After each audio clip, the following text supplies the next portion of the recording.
దేవుని పరిశుద్ధ నామానికి మహిమ కలుగునుగాక. ప్రార్థనని ఆలకించిన దేవాది దేవునికి మహిమ కలుగునుగాక. మన పక్షములో కార్యముని జరిగించే దేవునికి మహిమ కలుగునుగాక. వాగ్దానం చేసిన దేవునికి మహిమ కలుగునుగాక. ఇంకను ఆయన ఆలోచన చొప్పున మనని ఆయన నడిపించునుగాక. హల్లెలూయా.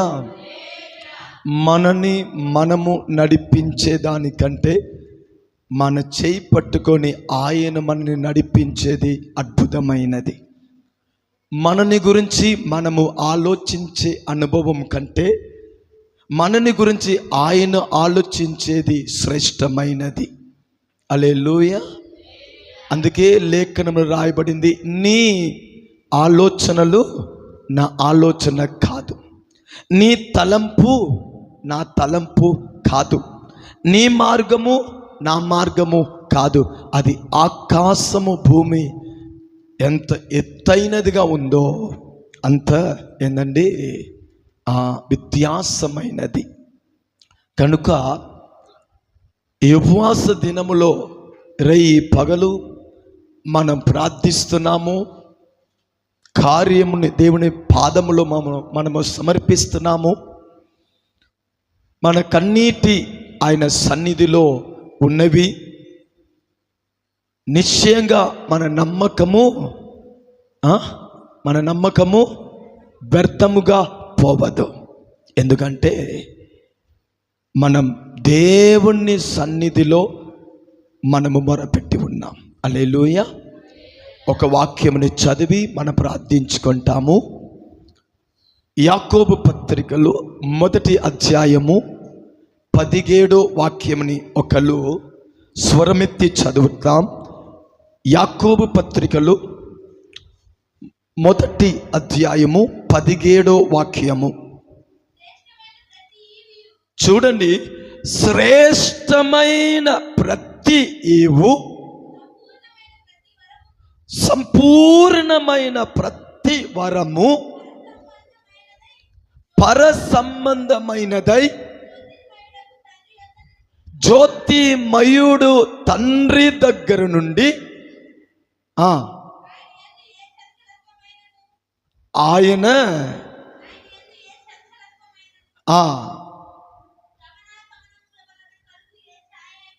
లేదు. చాలమ్మా. మన ఆరాధించే దేవుడు పరలోకము తండ్రి దగ్గర ఏ లోపము లేదు, ఏ కొరతలు లేదు. ఆయన పరిపూర్ణుడు అని లేఖనము సెలవిస్తుంది. మన జీవితానికి కావలసిన ప్రతి ఈవు, మన జీవితానికి కావలసిన ప్రతి మేలు, మన జీవితానికి కావలసిన ప్రతి ఆశీర్వాదం, మన జీవితానికి కావలసిన ప్రతి కృపా వరము ఎక్కడి నుంచి వస్తుందంట? ఎక్కడి నుంచి వస్తుంది? శ్రేష్టమైన ప్రతి ఈవు, సంపూర్ణమైన వరము. శ్రేష్టమైన ప్రతి ఈవు, సంపూర్ణమైన ప్రతి వరము జ్యోతిమయుడైన దేవుడు దగ్గర నుంచి వస్తుంది.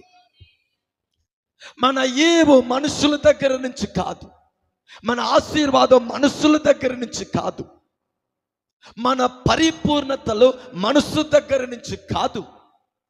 మనము పని చేసినా, మనము ప్రయాసపడినా, మన ఈవు, మన మేలు, మన ఆశీర్వాదం, మన ఐశ్వర్యము జ్యోతిమయుడైన మన దేవుడి దగ్గర నుంచి మనకు వస్తుంది. అందుకే బైబిల్ అంటుంది, మేలు చేయువాడు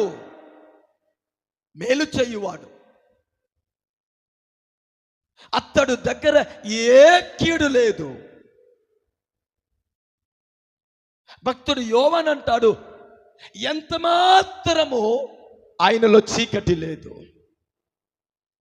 మన ఆరాధించే తండ్రి మన ఆరాధించే దేవుడు, మన సేవించే యేసయ్య ఈ రాత్రి మన స్తుతుల మధ్యలో సంచరించే పరిశుద్ధాత్ముల్లో ఎంత మాత్రము లోపము లేదు. శ్రేష్టమైన ప్రతి ఈవు, ప్రతి మేలు, సంపూర్ణమైన ప్రతి వరము మనకి జ్యోతిమయుడైన మన దేవుడు దగ్గర నుంచి మనకు అనుగ్రహించబడుతుంది. హల్లెలూయా.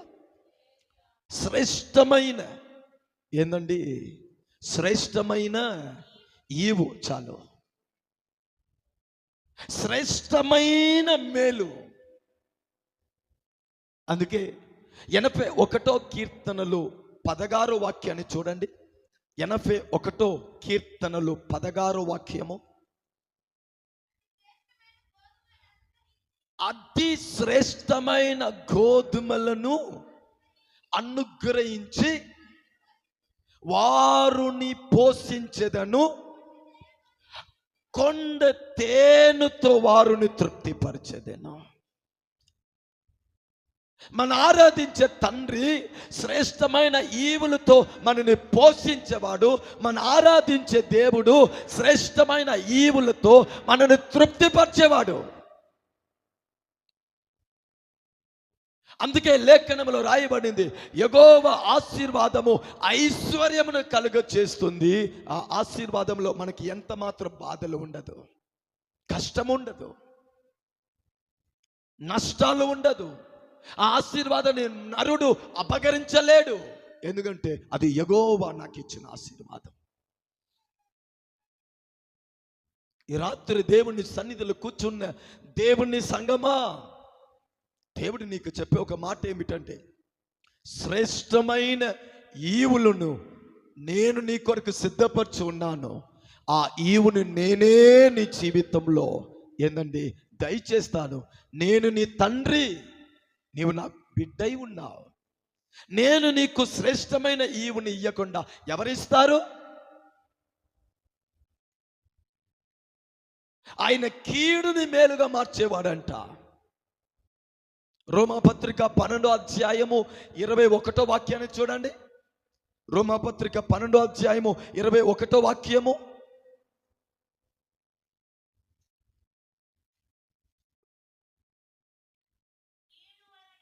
కీడు వలన జయింపబడక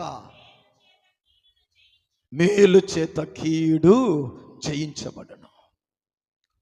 మన జీవితంలో ఇప్పటి వరకు ఎన్ని విధమైన కీడుని మనం చూస్తూ వస్తున్నామో, ఎంతమంది మనకి కీడు చేసి ఆనందించారో, ఎంతమంది మనకి కీడు కలగాలని కోరుకున్నారో, వారందరి దృష్టిలో ఆ కీడు మేలు చేత జయించబడును గాక. ఆ సమస్త కీడు దేవుడు మనకుంచిన ఆ శ్రేష్టమైన ఈవు చేత గెలువబడును గాక. మనకి వాగ్దానము కీడు కాదు, మనకి వాగ్దానము మేలే. హల్లెలూయా. మనకి వాగ్దానము కీడు కాదు, మనకి వాగ్దానము మేలు. అందుకే 128వ కీర్తనలు 2వ వాక్యాన్ని చూడండి. 128వ కీర్తనలు 2వ వాక్యము. నిశ్చయముగా నీ చేతుల కష్టాజీతములను అనుభవించెదవు, నీవు ధన్యుడవు, నీకు మేలే కలుగుతాయి. కీడు నీకు వాగ్దానం కాదు, మేలే నీకు వాగ్దానం. మేలే నీకు వాగ్దానం. నీ చేతి పనిలో వచ్చే మేలు నిన్ను అనుభవిస్తావు. నీ ప్రయాసం వలన వచ్చే మేలుని నువ్వు అనుభవిస్తావు. నీవు ధన్యుడవుతావు, నీకు మేలు మాత్రమే కలుగుతాయి. నీవు ధన్యుడవుతావు, నీకు మేలు మాత్రమే సొంతమవుతాయి. ఈ మేలుని జ్యోతిమయుడైన దేవుడి దగ్గర నుంచి మనకి అనుగ్రహించబడుతుంది. సియోనులో నుండి ఆయన మనని ఆశీర్వదిస్తున్నాడు. యెరూషలేము క్షేమముతో మనం తృప్తిపరచబడుతున్నాం. ఇది దేవుడు మనకిచ్చే వాగ్దానము. వాగ్దానాన్ని ఎన్నడూ మర్చిపోవద్దండి. ఎందుకంటే మనకి మేలు కలగాలని దేవుడు ఎక్కువ ఆలోచిస్తున్నాడంట. యెరెమీయా గ్రంథము 29వ అధ్యాయము 11వ వాక్యాన్ని చదవండి అమ్మా. యెరెమీయా గ్రంథము 29వ అధ్యాయము 11వ వాక్యము.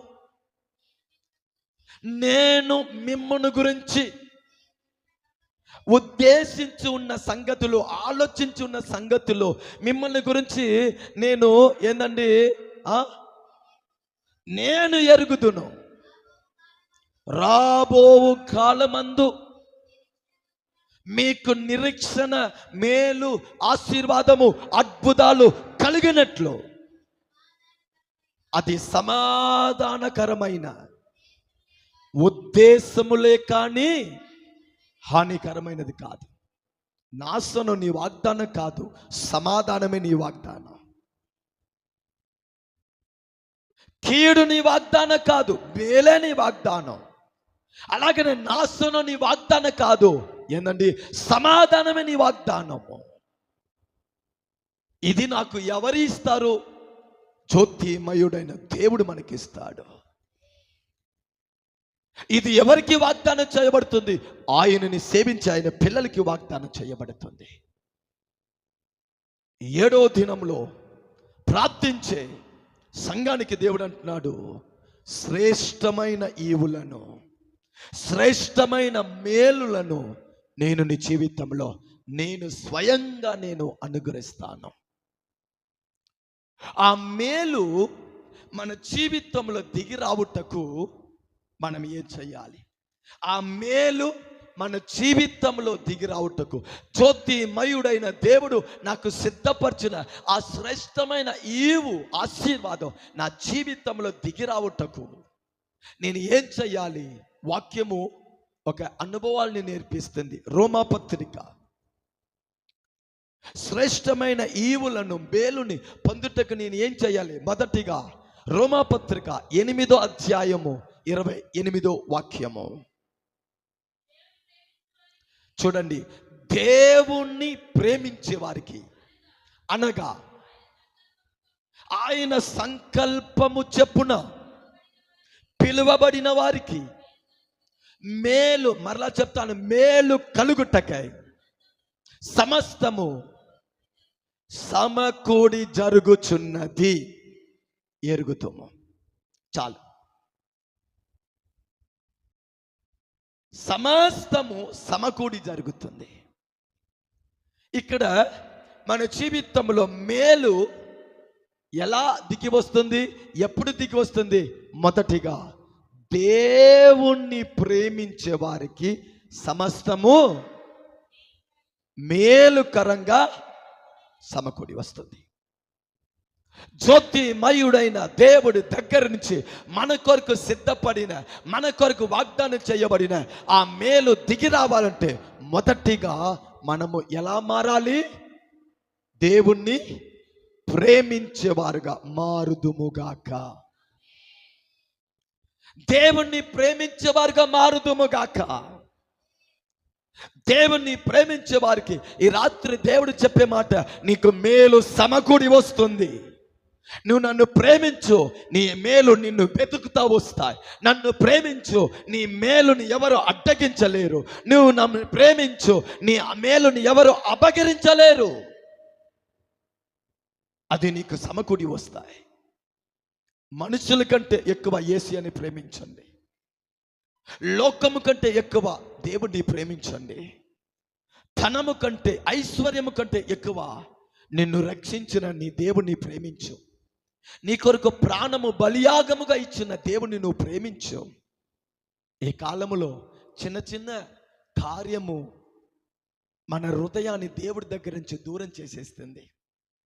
చిన్న చిన్న బంధాలు, చిన్న చిన్న మాటలు, చిన్న చిన్న మనని తృప్తిపరిచే అనుభవాలు నా హృదయంలో నుండి దేవుని ప్రేమని దూరం చేసేస్తుంది.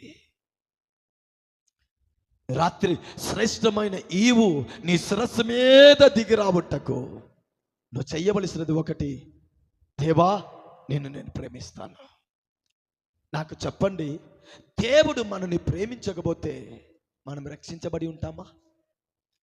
దేవుడు మనల్ని ప్రేమించకపోతే దేవుడు మన కొరకు ఈ లోకం మీద వచ్చి ఉంటాడా?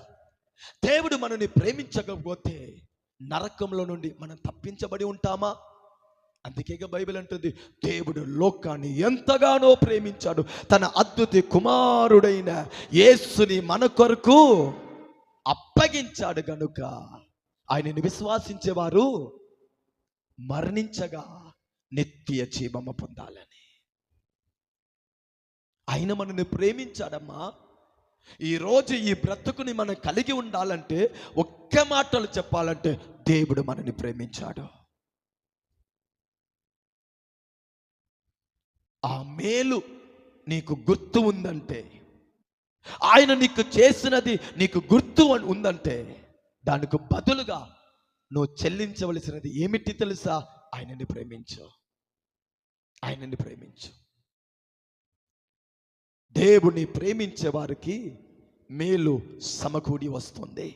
రెండోది, జ్యోతిమయుడైన దేవుడి దగ్గర నుంచి మనకి మేలు మన జీవితంలో దిగి రావాలంటే కీర్తనలు 34:10 వాక్యము. కీర్తనలు 34:10 వాక్యము. సింహపు పిల్లలు లేమి గలవారై ఆకలి కనును యెహోవాని ఆశ్రయించే వాడికి ఆమేన్ చెప్పండి. అడవిలో వేటాడే సింహము పిల్లలకి కొదువు రావచ్చు. అడవిలో రాజు అని పిలువబడే సింహపు పిల్లలు ఆకలితో ఉండవచ్చు. నీ దేవుణ్ణి నువ్వు ఆశ్రయించుతున్నావంటే, అంటే నీ దేవుణ్ణి నువ్వు వెతుకుతున్నావంటే ఏ మేలు కొదువు రాదు. దాని అర్థం ఏమిటి? నీ జీవితం మేలు కొదువు రావటానికి వీలు లేదు, రానియడు. నీ దేవుణ్ణి నువ్వు వెతుకుతున్నావంటే ఈ చెయ్యి ఇంకొకరి దగ్గర చాపుటకు ఆయన వదిలిపెట్టాడు. ఈ మాటని మీరు ఎంతగా మీరు విశ్వసిస్తారనేది నాకు తెలీదు, కానీ ఒక మాట సాధ్యం. ఈ హృదయములో నుండి పరిస్థితులు అనుకూలంగా లేకపోయినా, వ్యతిరేకమైన చుట్టూ ఉన్న రేపటి దినాన్ని గురించి భయము ఎన్నని మనని ఆవరించి ఉన్నా, కలవరము మన చుట్టూ ఉన్నా, అన్ను ఎక్కడ చూసినా మన కొరకు ద్వారము ముయ్యబడి ఉన్నా, అక్కడ నిలబడి నువ్వు ఆయన్ని వెతుకుతే ఈ చెయ్యి ఒకటి దగ్గర చాపబడుటకు ఆయన వదిలిపెట్టాడు. దావీదు ఒక స్టేట్మెంట్ ఇస్తాడు, నీతిమంతుల పిల్లలు రొట్టె ముక్క కొరకు ఏందండి తిరుగుచుండుట నేను ఎన్నడూ చూడలేదు. దేవుని పిల్లలు ఒక దగ్గర అడుగుకునే స్థితికి దేవుడు వదిలిపెట్టలేదంట. నీతిమంతుల పిల్లలు ఏందంటే రొట్టె ముక్క కొరకు తిరుగుచున్న అనుభవాన్ని నేను చూడలేదు. ఎందుకంటే ఆ నీతిమంతుడు దేవుణ్ణి వెతికేవాడు. రాత్రి దేవుడిలో ఎదిగే మీరు ఎటువంటి వైరాగ్యము రోషములో ఏందండి మీరు దేవుళ్ళో కనబడాలి. సింహపు పిల్లలకి ఆకలి కలవచ్చు, కొదువు రావచ్చు. దేవుణ్ణి వెతికేవాడు ఎలా వెతకాలి? పూర్ణ మనసుగా వెలుకో. అవసరానికి వరకు కాదు, నా జీవితానికి సరిపడేవాడు అని వెతకండి. అవసరానికి వరకు వెతకవద్దు, ఆయనే నా జీవితంలో అని వెతకండి. ఆయన వెతికే వాడికి మేలు కొదువై ఉండదు. మొదటిగా మేలు మన జీవితంలో దిగి రావాలంటే దేవుణ్ణి ప్రేమించండి, ఎక్కువ ప్రేమించు, ఎక్కువ ప్రేమించు. మా ప్రేమ వర్ధిల్లుతా పోవాలి. రెండోది, దేవుణ్ణి ఎక్కువ వెతకండి, అన్ని సందర్భంలో వెతకండి, అన్ని వేళలో వెతకండి. మేలు కొదువవ్వకుండా చూసుకుంటాడు. మూడోది, మేలు మన జీవితంలో దిగి రావాలంటే యోబు గ్రంథము 22:21 వాక్యము. యోబు గ్రంథము 22:21 వాక్యము. ఏమండి? ఆయనతో సహవాసము చేసిన ఎడల మీకు సమాధానము కలుగును, అలాగునే మేలు కలుగును. సమాధానం కలుగును, అలాగనే మేలు కలుగును. ఎప్పుడు మనకి సమాధానము కలుగుతుంది, ఎప్పుడు మనకి మేలు కలుగుతుంది? ఆయనతో సహవాసము కలిగి ఉంటే. ఆయనని ప్రేమించేటప్పుడు మేలు కలుగుతుంది, ఆయనని వెతికినప్పుడు నాకు మేలు కలుగుతుంది, ఆయనతో సమాధానం కలిగి ఉన్నప్పుడు నాకు మేలు కలుగుతుంది. సమాధానము, మేలు. మన సహవాసం బైబిల్లో రాయబడింది, చెడ్డ సహవాసము మంచి చరిత్రముని, సాక్ష్యముని పాడు చేస్తాయంట. దేవుని పిల్లలైన మనము జాగ్రత్తగా ఉండాలి సహవాస విషయంలో. మనం ఈ లోకంలో ఉన్నా కూడా లోకస్తులులాగా బ్రతుకుటకు మనం పిలువబడలేదు. అన్నిల మధ్యలో మనం సంచరించిన, వారితో పనిచేసిన వారులాగా ప్రవర్తించుటకు మనం పిలువబడలేదు. వారులాగా మాట్లాడుటకు మనము పిలువబడలేదు. మనము దేవుణ్ణి కలిగిన వారు.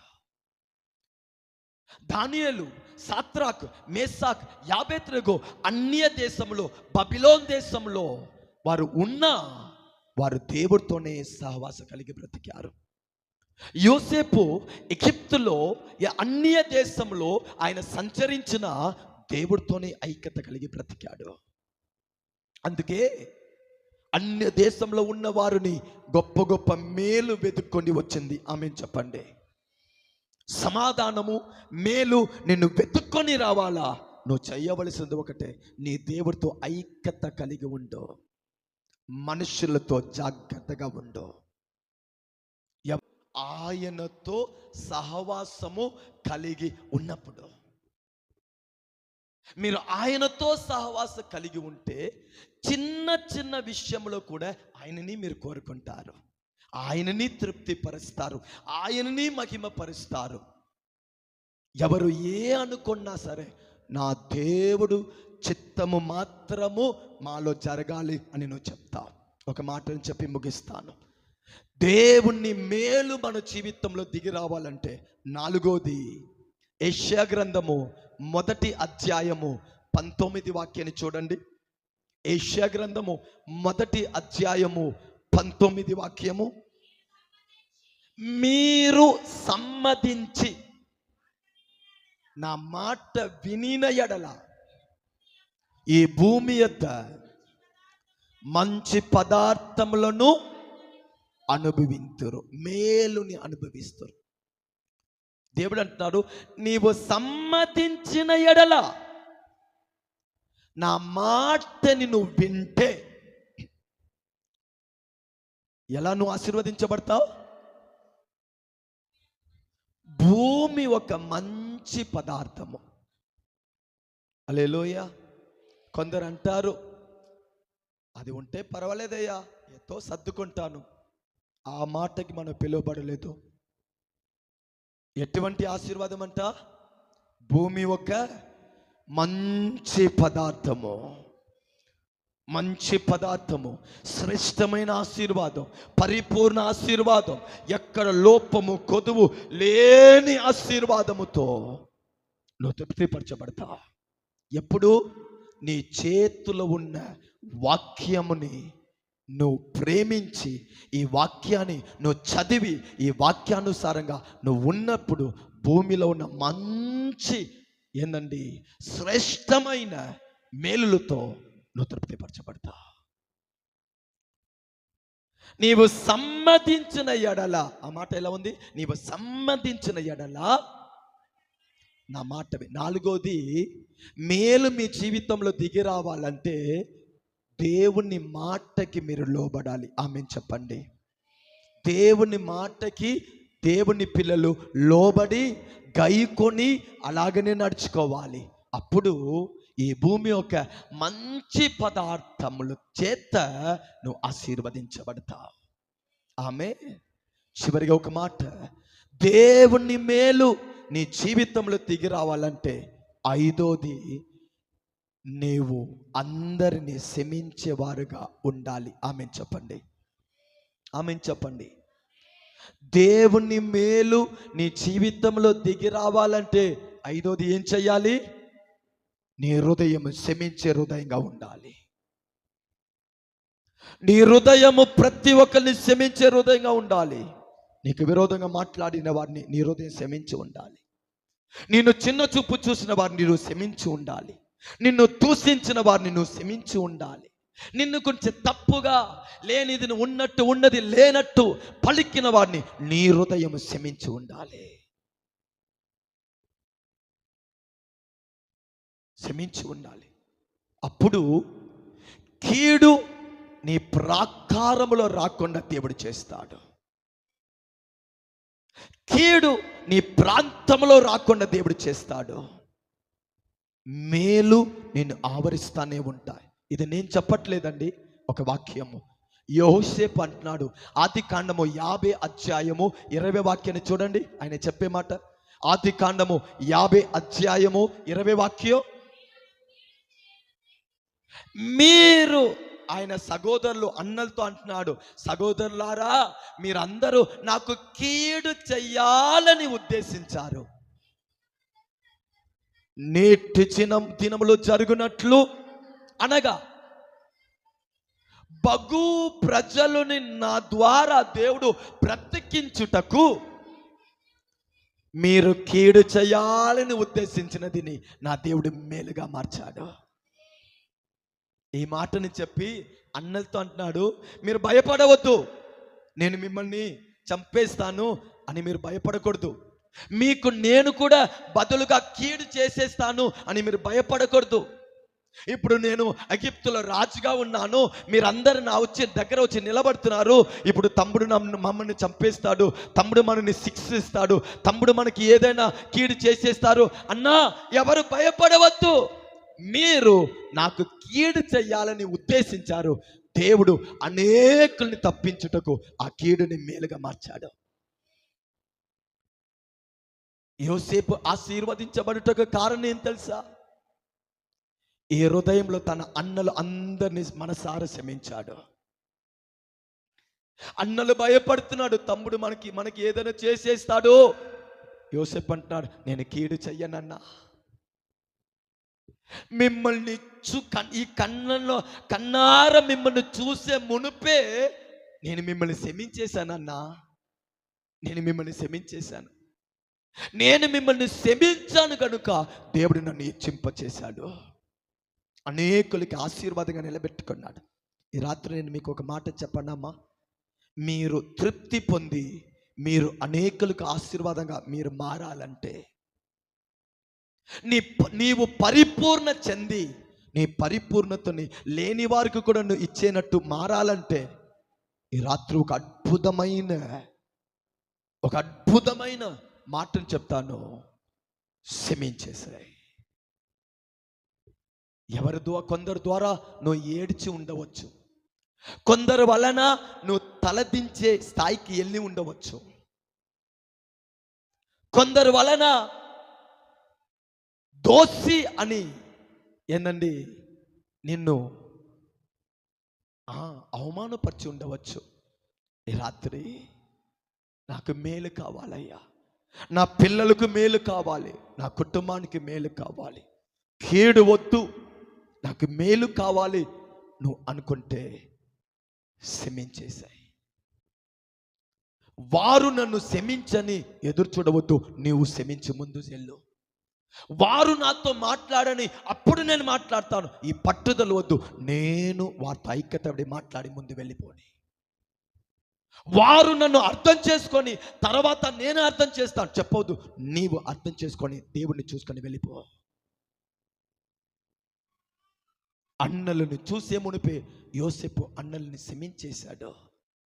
అందుకే అంటున్నాడు, నా మీద కీడుని ఉద్దేశించింది నా దేవుడు మేలుగా మార్చాడు. ఈ ఉపవాస దినములో దేవుడు మనకి వాగ్దానం చేస్తున్నాడు. ఏమిటి? జ్యోతిమయుడైన దేవుడి దగ్గర నీ కొరకు శ్రేష్టమైన ఈవు మేలు సిద్ధంగా ఉంది. అది ఈ దినములో దిగి రాబోతుంది. దిగి వస్తావు, నువ్వు చూస్తావు, నువ్వు అనుభవిస్తావు, నువ్వు పొందుతావు, సాక్ష్యం చెప్తావు. నువ్వు చేయవలసినది ఒకటే, దేవుణ్ణి ప్రేమించుట మొదలుపెట్టు. దేవుణ్ణి మనసారా వెతుకుట మొదలుపెట్టు. దేవుడితో ఐక్యత కలిగి ఉండుటకు తీర్మానించు. నాలుగోది, దేవుని వాక్యానికి లోబడు. ఐదోది, అందరిని నువ్వు క్షమించేశాయి. నేను ముగిస్తున్నాను. మీరు క్షమించుట మొదలు పెట్టండి, మేలు మీ కొరకు తెరవట ప్రారంభం అవుతుంది. మీరు క్షమించుట మొదలు పెట్టండి, మేలు మీ కొరకు ఊటలాగా తెరవబడుతుంది. మోకరిస్తామా? మోకరిస్తామా? శ్రేష్టమైన ఈవు జ్యోతిమయుడైన దేవుని దగ్గర నుంచి మన జీవితంలో దిగివచ్చునుగాక, దిగివచ్చునుగాక, దిగివచ్చునుగాక.